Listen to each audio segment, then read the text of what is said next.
لوگوں کو بھائی تنخواہیں کیوں ملتی ہیں؟ پڑھانے کے لیے. ہم لوگ یہاں روز اس لیے آتے ہیں تاکہ بچے آئیں اور ان کو ہم پڑھا سکیں. جو ہم نے حاصل کیا ہے, جو ہمیں ابھی تک ملا ہے, وہ ہم سب آپ کو سونپیں. کیونکہ آپ سب جانتے ہیں, چاہے مذہب کی بات ہو, کسی بھی مذہب کی بات کریں, ہمارے مذہب میں تو تعلیم کی بڑی اہمیت ہے.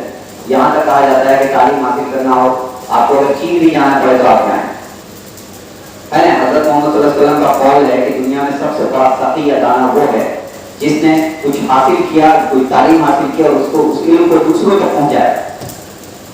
تو اس لیے تعلیم کی اہمیت پہ بہت زیادہ, آپ سب کو کیا بتائیں, آپ سب ایم اے میں ہیں تو آپ بہتر جانتے ہوں گے. ایم اے میں ہونے کا مطلب ہے کہ آپ نے انٹرمیڈیٹ کیا ہے, گریجویشن کیا ہے, اور ایم اے کی ڈگری کے لیے آپ لوگوں نے یہاں داخلہ لیا.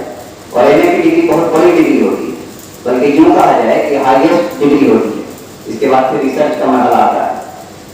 تو اب ایم اے اردو میں, اردو کی اہمیت سے آپ سب واقف ہیں, اردو آپ کی مادری زبان ہے. کہا جاتا ہے کہ اپنی مادری زبان سے اور ماں سے اور ملک سے انسان کو زندگی میں